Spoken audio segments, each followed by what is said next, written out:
Hatred and jealousy often appear together, yet they arise from entirely different places within the human heart. Hatred, sinah, requires no cause. It can burn without explanation. Chazal teach, halacha hi, Esav soneh Yaakov. Esav's hatred for Yaakov is woven into the spiritual fabric of the world. It is not political or psychological, but an ancient, irrational force that emerges in every generation. Jealousy, kinah, is very different.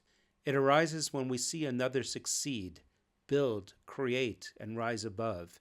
It is the discomfort of confronting our own shortcomings in the presence of someone else's greatness.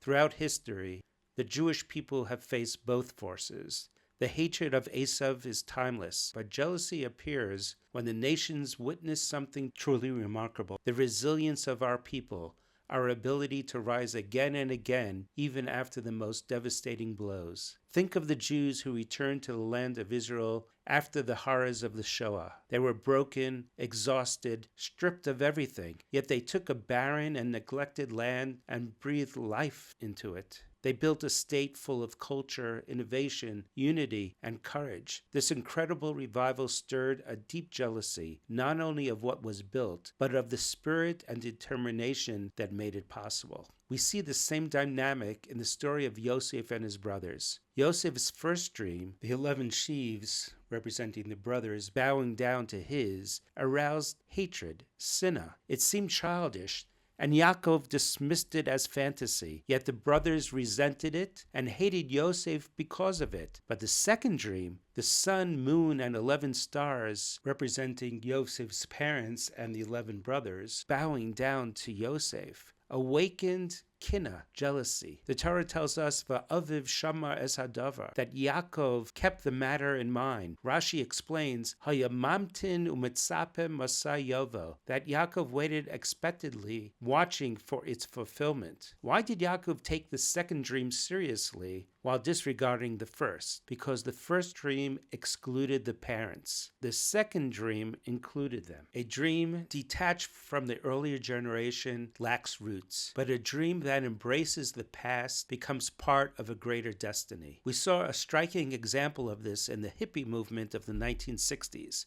It was a generation overflowing with idealism, preaching love and peace. Yet despite their noble language, they rejected and ridiculed their own parents. Anyone over 30 was dismissed as irrelevant, and the movement faded quickly. Dreams severed from the wisdom of the past cannot endure. Yaakov understood that truth deeply. A dream without parents is imagination. A dream with parents is prophecy. This theme continues when Yosef later names his firstborn Menashe. He says, Ki nashani Elokim, often translated as God made me forget. But the essence of Yosef's life reveals a deeper meaning. God caused me to remember who I am, where I come from, and that my dreams cannot be complete without my father. Even at the height of power, Yosef longed for his roots. A Jewish dream is never fulfilled in isolation. It draws its strength from the generations that shaped it. This idea appears again in the way we recite Al Hanisim. On Purim, we begin with Bimei Mordechai ve'Esther, in the days of Mordechai and Esther, mentioning no ancestry at all, different than in the Megillah, where it states Mordechai ben Yair ben Shimi ben Kish ish Mini. But on Hanukkah, we say in the days of Matisyahu ben Yochanan Kohen Gadol. Why? Because Purim was a salvation from physical destruction. The focus is on the heroes of that moment.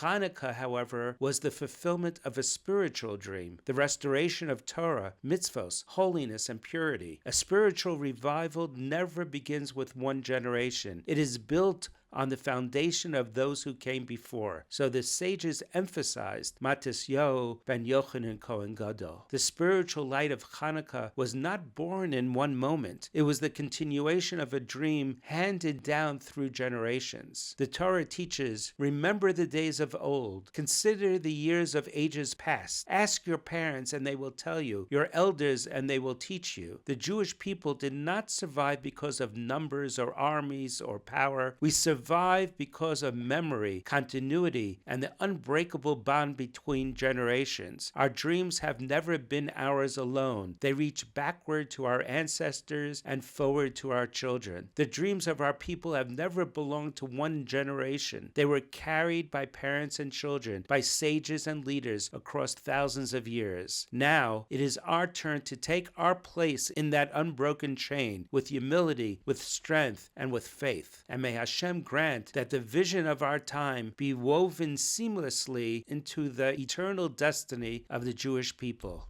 Shabbat Shalom and Chanukah Sameach.